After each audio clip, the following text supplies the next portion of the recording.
Microsoft server డౌన్తో దేశవ్యాప్తంగా 200కు పైగా విమానాలు రద్దయ్యాయి. ఇటు శంషాబాద్ ఎయిర్పోర్ట్లోనూ పలు విమానాలు రద్దు చేశారు అధికారులు.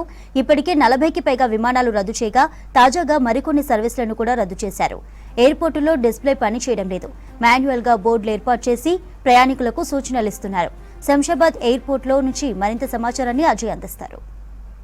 మైక్రోసాఫ్ట్ విండోస్ చెందిన థర్డ్ పార్టీ అయినటువంటి క్రౌడ్ స్ట్రైక్లో సాంకేతిక లోపం ఏర్పడడంతో ప్రపంచవ్యాప్తంగా ఉన్న కొన్ని సేవలన్నీ కూడా నిలిచిపోయిన పరిస్థితి. ప్రస్తుతం మనం శంషాబాద్ ఎయిర్పోర్ట్లో ఉన్నాము. ఇటు విమానయాన సేవలతో పాటు ఇటు హాస్పిటల్ సంబంధించి కావచ్చు, లేకపోతే ఇతరేతర బ్యాంకు రంగానికి సంబంధించి, మీడియా రంగానికి సంబంధించి మైక్రోసాఫ్ట్ విండోస్ యూజర్స్ మొత్తం కూడా ప్రస్తుతము ఇబ్బందులు ఎదుర్కొంటున్న పరిస్థితి. సో మైక్రోసాఫ్ట్ విండోస్ యూజర్స్ ఏదైతే ఉందో దానికి సంబంధించి థర్డ్ పార్టీ ద్వారా, ఏదైతే క్రౌడ్ స్ట్రైక్ అనే థర్డ్ పార్టీ ద్వారా ఇటు యూజర్స్ సంబంధించిన సెక్యూరిటీ అనుకోవచ్చు, కాన్ఫిగరేషన్తో పాటు ఇతరేతర ఆస్పెక్ట్స్ అన్నింటినీ కూడా క్రౌడ్ స్ట్రైక్ అనేది చూస్తుంది. సో క్రౌడ్ స్ట్రైక్లో ఏర్పడ్డ ఈ సాంకేతిక లోపం వల్ల, ఈ టెక్నికల్ ఇష్యూ వల్ల ప్రస్తుతం ప్రపంచవ్యాప్తంగా మైక్రోసాఫ్ట్ విండోస్ సంబంధించిన యూజర్స్ అందరూ కూడా ఇబ్బందులు పడుతున్న పరిస్థితి. హైదరాబాద్ శంషాబాద్ ఎయిర్పోర్ట్లో కూడా ఇటు ఈ టెక్నికల్ ఇష్యూకి సంబంధించిన ప్రభావం చాలా క్లియర్గా కనబడుతుంది. దాదాపు శంషాబాద్ ఎయిర్పోర్ట్ నుండి వివిధ ఎయిర్లైన్స్ సంబంధించిన సేవల్లో భాగంగా దాదాపు 30 ప్లేన్స్ ఏదైతే వెళ్లాల్సిన ఫ్లైట్స్ ఉన్నాయో వాటిని రద్దు చేసినట్లు. ఈ ప్రభావము అంటే ఇది ఎప్పుడు రెక్టిఫై అవుతుంది అనేది ఇంకా ఒక క్లారిటీ లేని పరిస్థితి. ఎందుకంటే కొన్ని గంటలుగా కూడా ఈ సమస్య తలెత్తింది.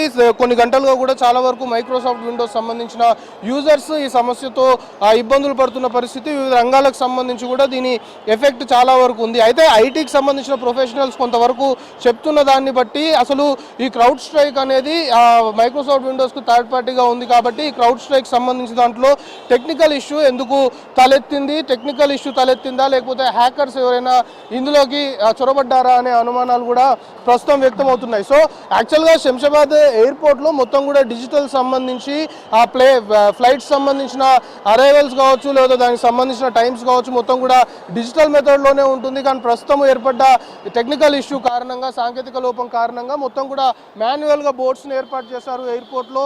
యాక్చువల్గా ఎవరైతే ఫ్లైట్స్ టైంకి వచ్చి లోపలికి వెళ్ళేది ఉంటుందో ఆ బోర్డింగ్ సంబంధించి కూడా కొంతవరకు ఈజీగా జరిగే పని ఉంటుండే, ఈజీగా డిజిటల్ మెథడ్లో మొత్తం కూడా రోజు నడుస్తుండే. కానీ ప్రస్తుతం బోర్డింగ్ పాస్లకు సంబంధించి కూడా మాన్యువల్గా చేస్తున్న కారణంగా కొంతవరకు క్యూ లైన్లో నిలబడాల్సిన పరిస్థితి ఏర్పడుతుంది. మనం చాలా క్లియర్గా చూడవచ్చు, బోర్డు మీద మాన్యువల్గా రాసి టైమింగ్స్ కావచ్చు, లేకపోతే దానికి సంబంధించిన సమాచారము పెట్టిన పరిస్థితి. ఎయిర్లైన్ సంబంధించిన వాళ్ళు ఒక మెయిల్ కావచ్చు, లేకపోతే ఒక మెసేజ్ కూడా చేయలేదు. తీరా ఇక్కడికి వచ్చిన తర్వాత ఫ్లైట్స్ రద్దయ్యాయని చెప్తున్నారు. ఇక్కడికి వచ్చినాక ఆ మెసేజ్ని పాస్ చేస్తున్నారు అనే ఆవేదన కూడా కొంతవరకు ఎవరైతే ప్రయాణికులు ఉన్నారో వాళ్ళు వ్యక్తం చేస్తున్న పరిస్థితి. ఆల్టర్నేట్ రూట్ని ఆల్రెడీ క్రియేట్ చేసి పెట్టుకుంటే ఇలాంటి సమస్యలు తలెత్తినప్పుడు ప్రజలకి ఎలాంటి ఇబ్బందులు లేకుండా ఉంటాయనేది ఐటీ ప్రొఫెషనల్స్ అయితే ఒక విధంగా చెప్తున్నారు. అయితే ప్రస్తుతానికి ఐటీ ప్రొఫెషనల్స్ నుండి కూడా కొంతవరకు మనకు అందుతున్న ఇన్ఫర్మేషన్ని బట్టి ఈ టెక్నికల్ ప్రాబ్లం ఎందుకు రేజ్ అయింది, నిజంగానే క్రౌడ్ స్ట్రైక్ సంబంధించిన దాంట్లో సంబంధించి అక్కడ టెక్నికల్ ఇష్యూ రేజ్ అయిందా, లేదా ఎవరన్నా హ్యాకర్స్ చొరబడ్డారా క్రౌడ్ స్ట్రైక్ దాంట్లోకి అనేది మాత్రం ప్రస్తుతము పూర్తి స్థాయిలో దర్యాప్తు చేయాల్సి ఉంటుంది. ఇన్వెస్టిగేషన్లోనే అది వెలుగులోకి వస్తుంది అనేది మాత్రము ఐటీకి సంబంధించిన ప్రొఫెషనల్స్ చెప్తున్నారు. సో మొత్తానికి శంషాబాద్ ఎయిర్పోర్ట్లో మాత్రము వివిధ ప్రాంతాలకు వెళ్ళవలసిన వారు ఇప్పటికే టికెట్స్ బుక్ చేసుకొని ఉంటారు. సో వారందరూ కూడా ఎయిర్పోర్ట్కి వచ్చిన తర్వాత తీరా ఈ టెక్నికల్ ఇష్యూ రైజ్ అయింది. మైక్రోసాఫ్ట్ సంబంధించిన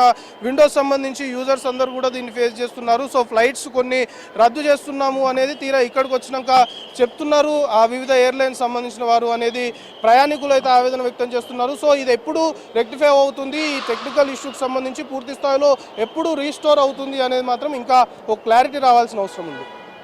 శంషాబాద్ ఎయిర్పోర్ట్ నుండి కెమెరా పర్సన్ అశోక్తో కలిసి అజయ్ V6 న్యూస్.